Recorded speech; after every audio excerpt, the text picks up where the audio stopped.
Now, crucially, the next session is how we are going to find properties that are about to go up in value. As we've already discovered, properties will go up in value whether you do anything or not, because that's the way the property market works. So even if you just sit on your lovely bottoms, your properties will go up in value eventually. However, as professional investors, we want to be able to pick deals that are going to go up in value and areas that are going to go up in value more quickly than the norm, more quickly than the average. So session 3 is about what's going up and how we spot it. Now, we know that if we go back to our standard portfolio, what we're looking at really is properties that I would call capital. So we're looking for buying properties here at the buff and fluff level that will go up in value, partly with the market and partly with our own activity, and then possibly we can then drop them down into the buy-to-let tier and generate income from them and get regular jam, or we can sell them out and get a big pot of jam, a big dollop in one go. So once you're starting to move them out around the pyramid, you can see that properties go up and down and in and out all the time. Or we might be looking at buying a bigger capital and spotting when the market was about to go up, increasing the value partly with the market, partly with our own efforts. And then of course we've got even more choice then, because we could drop that property down into maybe an HMO or a sharers type of income property. We can send it out and sell it for a big pot of jam in one go, or we could even drop it all the way down to the bottom into the buy-to-let tier of the pyramid. So when you look at that, you can see that you're starting to get flexibility about moving between tiers and so on. So lots of choice, as long as we can find the properties that are about to go up in value and that give us the potential of jam at some stage or another. Now let me show you an example of how you're looking for properties that are about to go up in value and the things you're looking for. Now this is a property that is quite close to where I live, and it landed on my desk one sunny day, and I immediately started to assess it for its ability to go up in value. And this is the technique that I used for that. Now I will tell you the background story. It was an 11-bedroom care home. So it was a care home, it had 11 bedrooms and a 1-bedroom carer's flat at the top. It was empty, it had a little bit of problem with it, it had a bit of a damp patch over the front door. It went up for sale in November 2010, when it went up for sale for $500,000. By spring 2012, the asking price was down to $410,000, and when my colleague went into the estate agents and said, here, I might be interested in that, because my colleague is one of the people that sources for me and she finds deals locally. She went into the estate agent and said, oh, I see it's up for sale for $410,000, and the agent said, oh, he'll accept $380,000 for it. Now you know for sure if the estate agent says they'll accept $380,000, they're going to accept $350,000, aren't they? Somewhere way down, because the agent isn't going to tell you their bottom price in one go. So already when she went in, the agent was saying, oh, they'll accept $380,000 for it. So gone down quite a lot in value from its starting price. Now it went up for sale in November 2010. It was a care home, and about 2 weeks before the property went up for sale, the care home got a visit from the local care home inspector, who knocked on the door and walked in and discovered that none of the carers in this care home were first of all registered or known at all to the UK government. Okay, so they'd floated in under the radar, and of course the local council shut them down in the blink of an eye. And then of course they have an unregistered care home. All the residents had to be moved out somewhere else, and the person who owned it has now got a problem. Okay, so that's the background of it.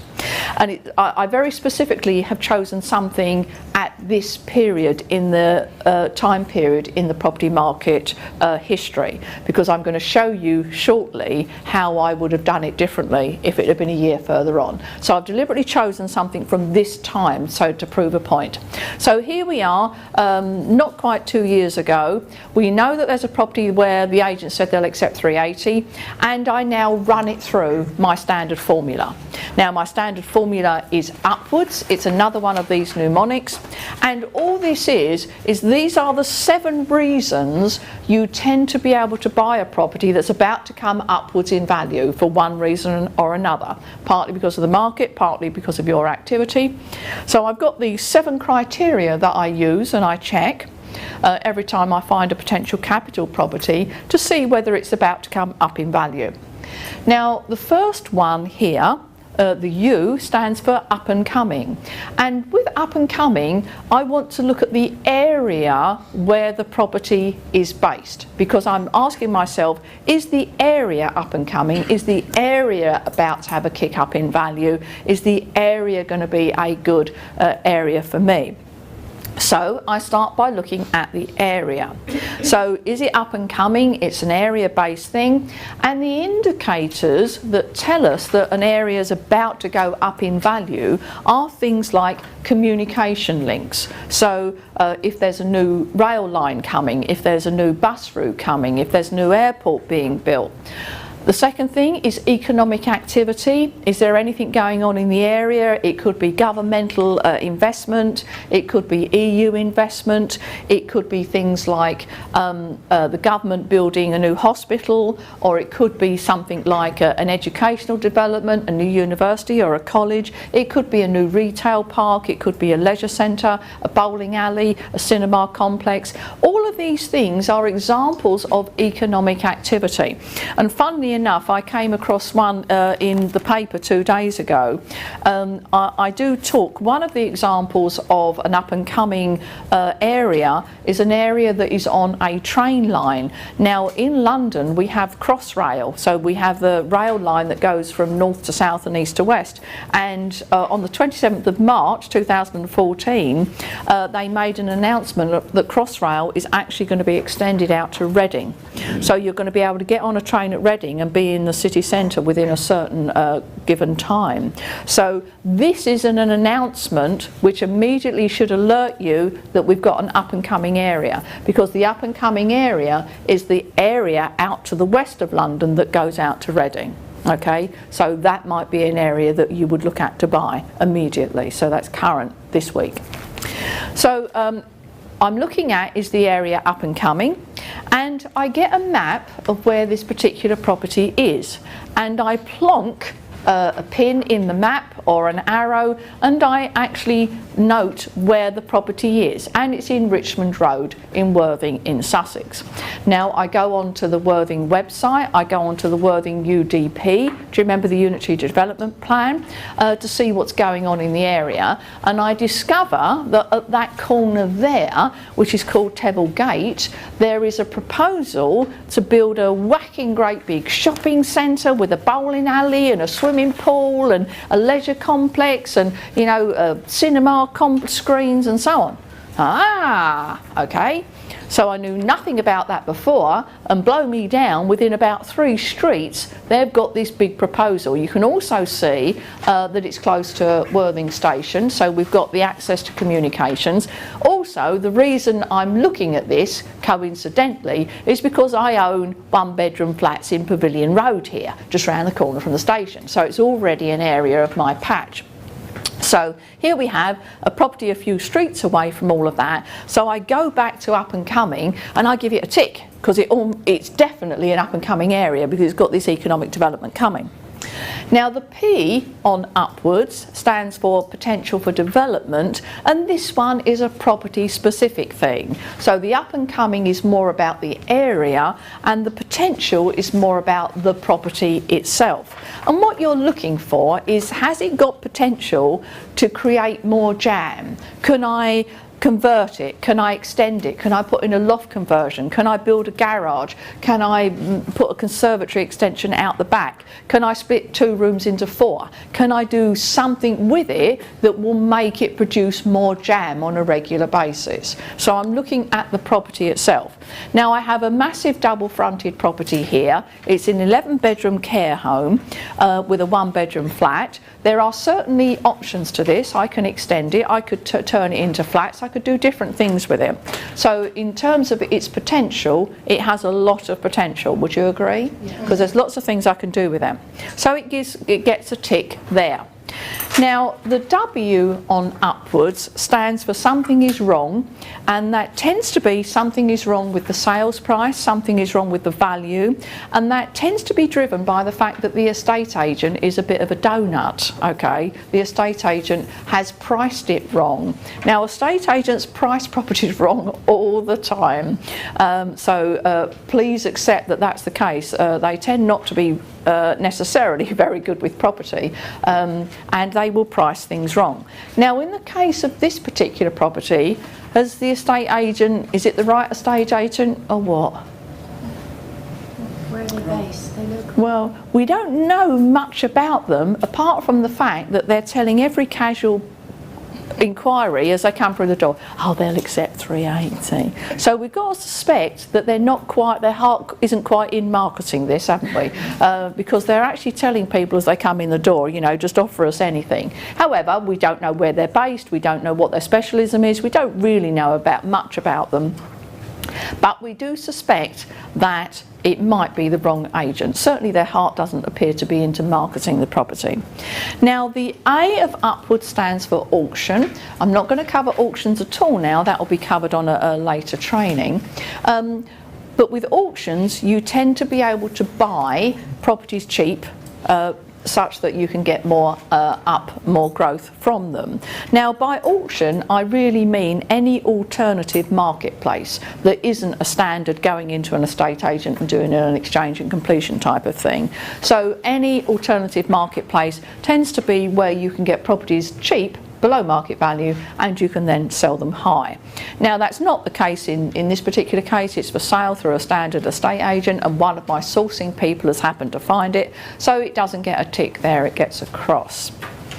Now, the R in upwards stands for a radical or revolutionary style of purchasing. Now, what this one is about finding a way to transact a property or to purchase a property that isn't standard, it isn't normal. So it's a more radical form of purchase. Now, one example of that might be a reversionary type of deal where you buy a reversion in the property. Not very common in England, that's more common in France and in other parts of the world, but still is done a little bit in England. And what we're looking for is a method of transacting the property that will give us more jam, that will give us a bigger kick, that will give us more growth.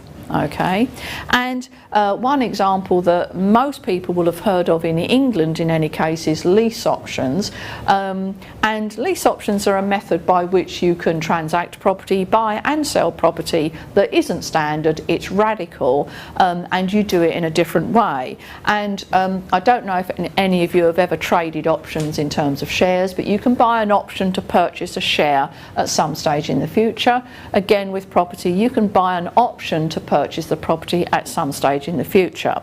And its most common equivalent in terms of real life is like a monthly instalment payment plan, like an HP type purchase, a hire purchase. And I don't know if any of you have ever bought a car on stage payments, on instalment payments, but that would be kind of like what a lease option would be, where you'd pay a regular amount over a given time and possibly then a balloon payment at the end where you pay a bigger chunk, a bigger lump. So you can actually purchase a property like that where you pay little bits on a monthly basis and then you pay a big bit at the end, perhaps when the option matures. As I say, lease options will be covered on later trainings in more detail.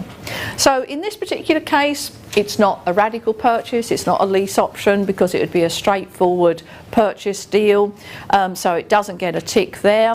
But then we look at the D in upwards and we see that criteria is about finding a distressed property and basically asking ourselves, is this property ugly? Yeah. And I think we have to agree that definitely it is, and we give it a tick. Now, the final part of upwards, the S, is about finding sellers that are motivated. If somebody is motivated to sell, they are going to sell the property cheaper than if they weren't motivated. So somebody who's moving jobs a lot, somebody who's got to sell, to take up employment somewhere else, etc., etc., they're very motivated to sell. Now, in this particular case, is this seller motivated? Yes. Oh boy, is this seller motivated. This is about the most motivated seller you could ever find. He's lost his source of income because his care home has been shut down. He's still got the mortgage. He's got no money coming in. He's got a whacking fine from the council that he's got to find and pay, etc., etc. This is probably the most motivated seller that you're ever going to come across for about 18 different reasons. So if only I could give it 2 ticks, I would. But unfortunately, I can only give it 1. Now, we've quickly run through a quick test here on the different criteria, the 7 different criteria that there are that would indicate that a property is about to come up in value a lot more than standard for one of the 7 reasons. Now, the technique with using something like Upwards, and I can assure you I've used Upwards since about 1983, so I've been at Upwards for a long time, certainly 30 years or so. And the technique with it is this. Each tick might be enough on its own. So you could find a property that had lots of potential that got 1 tick that was enough to make you leap off the cliff and buy it. But generally what you find is the more ticks you get, the stronger the movement is going to be and the more you can rely on the movement. So if you find a property that's got 1 tick, it's probably going to be a reasonable capital type of property project to embark on. If you find a property that's got 2 ticks of Upwards, then you know it's slightly stronger than 1. If you find a property that's got 3, wow, you're on to a winner. If you find a property that's got 4, oh my gosh, you know, buy it, snap their hand off, or let me do it for you. We have here a property that gets how many? 4.5. 4.5. I've never transacted a property with more than 4.5. Okay, so this is a real top level type of deal. And the more ticks you get, the generally, no, it's not necessarily true in this case, but the more ticks you get from Upwards, the bigger the chunk is going to be, the bigger the profit is going to be, because it's a stronger type of deal. Does that make sense to everybody? I've only ever found 2 deals where I had 4 ticks together. This was one, and another one was a property that I bought for 700,000, and it took me 12 weeks to get it revalued at 1.25 million. So I made $500,000 in 12 weeks, not because it was a big deal, but because it had 4 ticks. Okay, I haven't got time to tell you about that story today, but I'll continue with this one. So I have 4.5 ticks out of the 7, so I'm now getting pretty excited. I'm sitting at home, this picture has arrived on my computer from one of my sourcing people, and I'm sitting there in my slippers with my cocoa. I've now got my hat and coat on and I'm getting the car started because I want to go and look at this one. Before I go, I do a quick run down some potential numbers because I need to make sure it's going to work. So I run the numbers as if it was going to be an income type of property. Now I know with 11 rooms I can let those rooms for about £105 per week. Now I'm pretty confident on that because I also own a couple of HMOs not very far from here where I'm getting between £100 and £120 per week per room. So I'm comfortable with that. If you don't know that, you've got to go back onto the website and check your evidence and get your figures. But it happens that I've got properties in the area, so I know that I can get £105 per week on the 11 rooms, which is just over £5,000. I also know that I can rent out the 1-bedroom flat for £575 because I've got one 2 streets away where I'm renting it out for £575. So my guess is that I can rent that, the income I can generate from that property is about £5,500. I also know that I've got some juice in there, I've got some spare, because if I could convert all the rooms to letting rooms and have 14 rooms at 105, then it brings me more money. But I haven't made any decision like that, but it's always comforting to know part way along a deal that you can start to see where the extra jam is going to come from.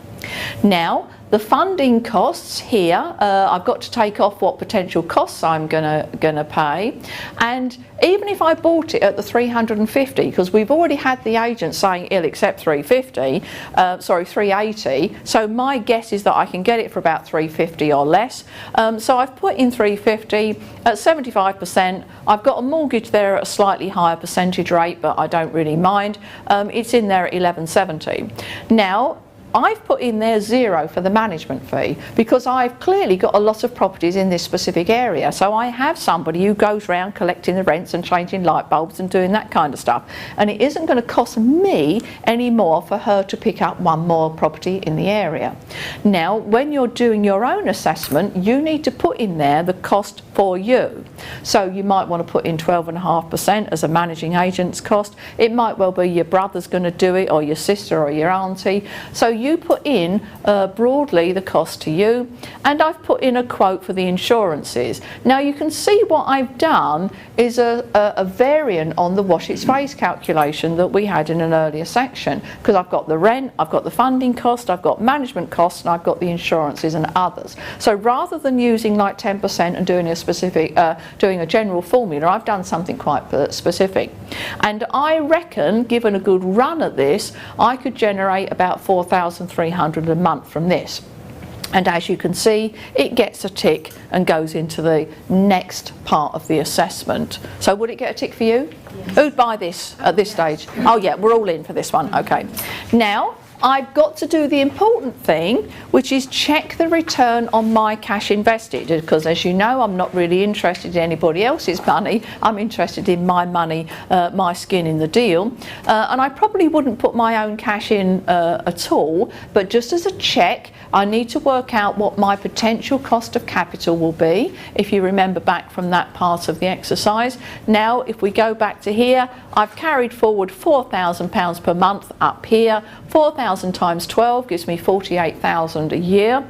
Now, I've got to express that as a proportion of my money in the deal, and at worst case my money in the deal is going to be 95,000, which is 25% say of 380,000. Now I'm testing this on fairly conservative principles. I can go back and check it again on putting in 10%, 15% of my own money, etc, etc, but you can see how you work out the numbers. So the return on my money invested is 48,000 up here, which is the rent, expressed as a percentage of the money in the deal, which is 95,000, and you can see it comes out at a 50% return, just over a 50% return.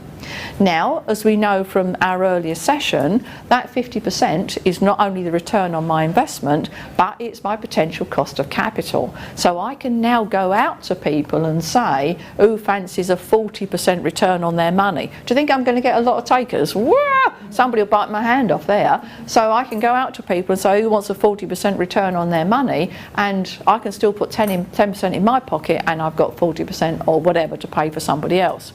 So is anybody getting 50% on their bank deposit account at the moment? No. Okay. So this is a pretty good return, isn't it, for people to be invested in? So as you can see, it gets a tick and goes forward onto the next test. Now, going back to the first session we did, I want to check the evidence of how much the property is worth. I want to see what's going on in that area. I want to know whether the value is appropriate. Is 350 right? 380 right? Is it 400?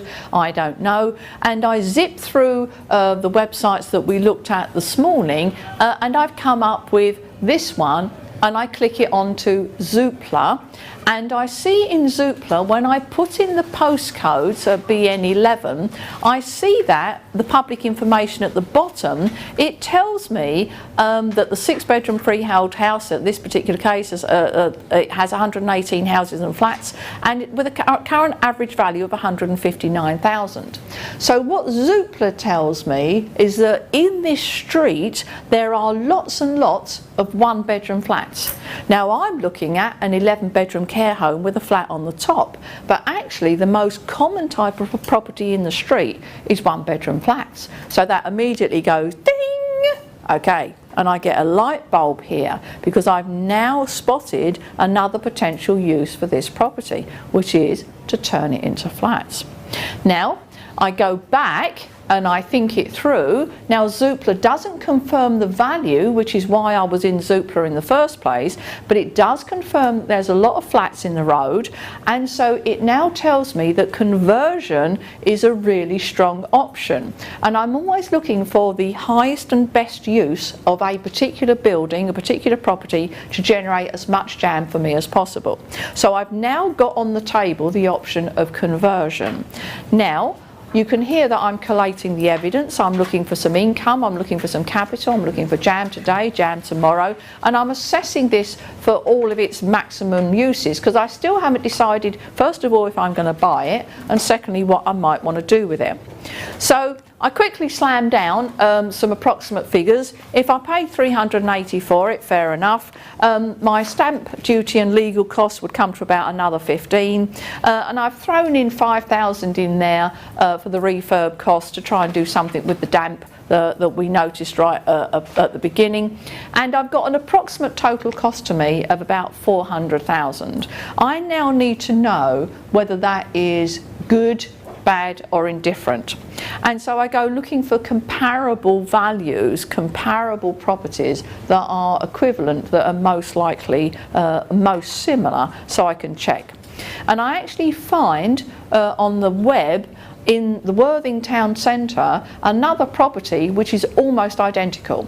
It's pristine though, it's beautiful, it's been done up to within an inch of its life, but it's 10 self-contained studio apartments with, funnily enough, a ground floor 1-bedroom flat. So it's almost identical in terms of the other property. The reason I liked looking at this one is, first of all, was this number, 700,000, because that always cheers you up no end, doesn't it, when you see that. But also was this. Currently they're on assured short hold tenancies and producing 50,000 per year. Now, I've roughly estimated that this property, do you remember how much I thought I could get from it in rent? 48,000, do you remember? Yeah. So this immediately gives me comfort that I was pretty close on with my guess of the rental. So again, more evidence layers on and confirms to me that I am thinking along the right path and I've got the right idea. Then I also find on the web another standard property in Oxford Road that's basically up for sale for 600,000. It's a large detached house in Worthing Town Centre, and when I go back onto the map, it's in Oxford Road here. The property I'm looking at is in Richmond Road. Tebblegate, the development, is up there, so it's in there. So I've actually got a property that's quite close in, and it gives me a suitable comparison. Now, I now take a deep breath and I get out a piece of paper. And I've got some potential ideas of what I could do with this property. I reckon I could give it a bit of a buff and fluff and a spruce up, and it would then be worth about 700,000 as a rental property, as an HMO. As a house, I could buy it and do it up and flog it out fairly quickly, and my information tells me that I could sell it as a house for about 600,000.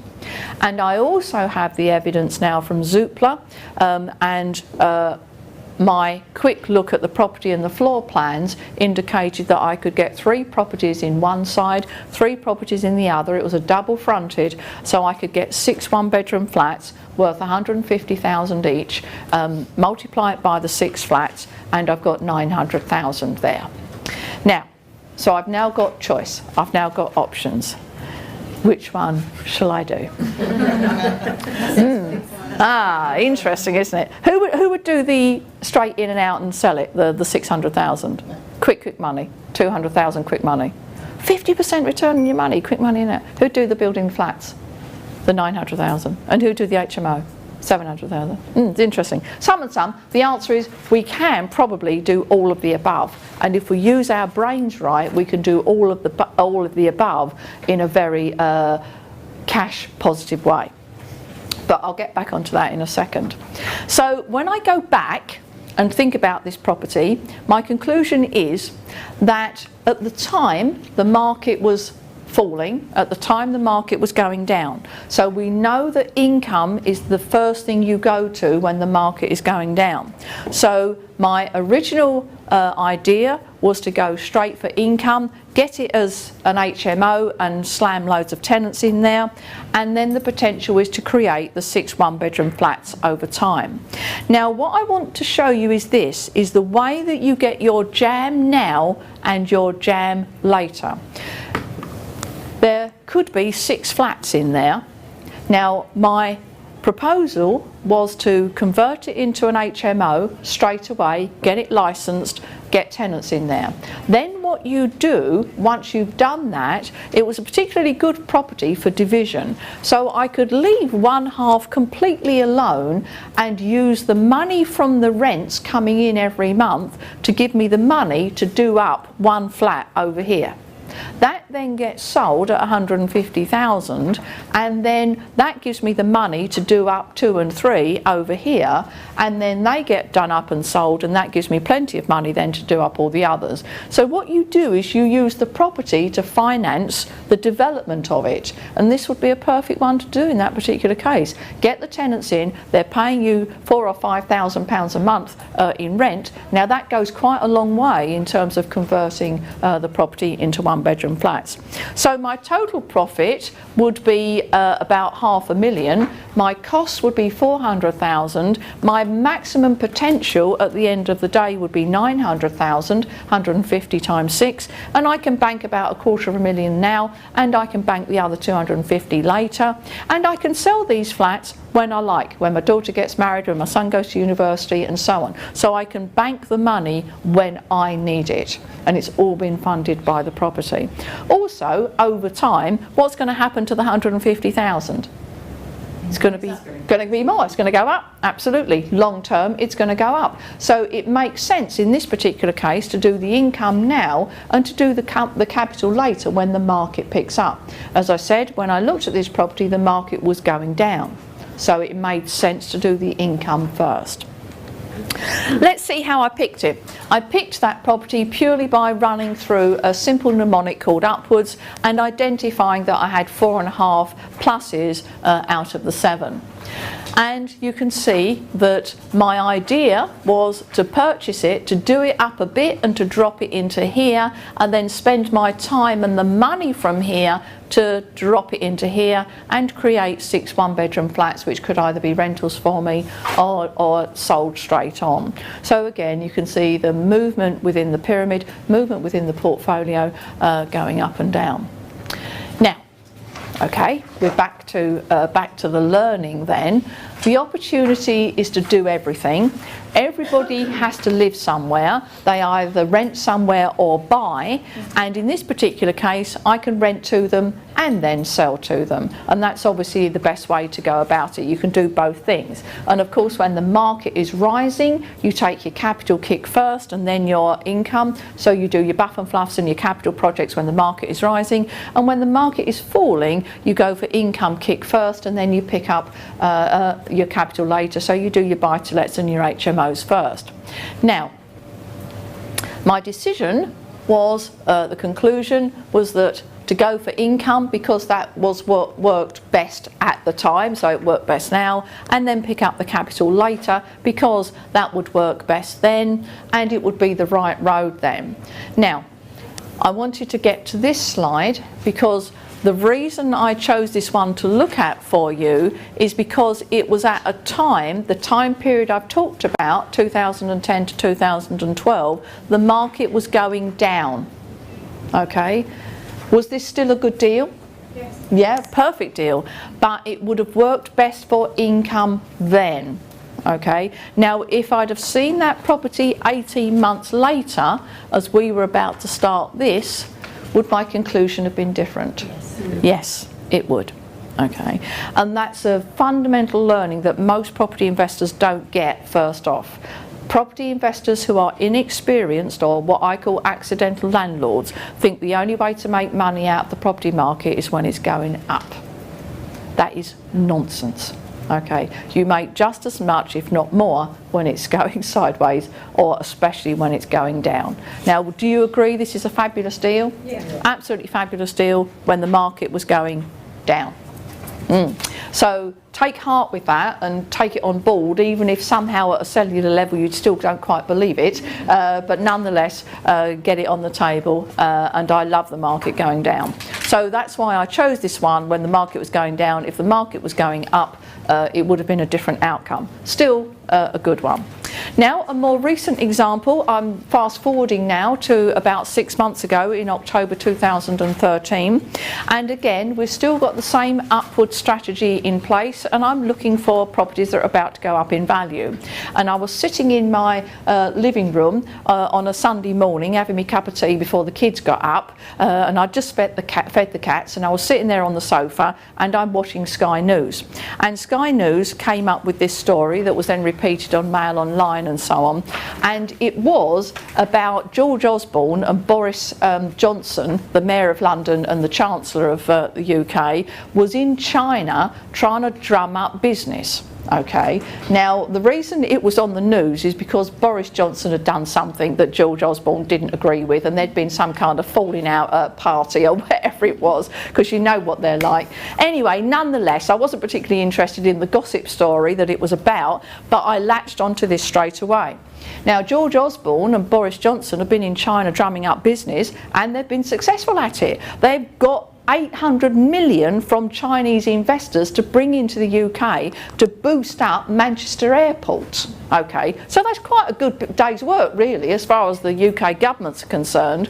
And of course the story was this: they managed to get the Chinese investors to pay for £800 million worth of development of the Manchester City Airport.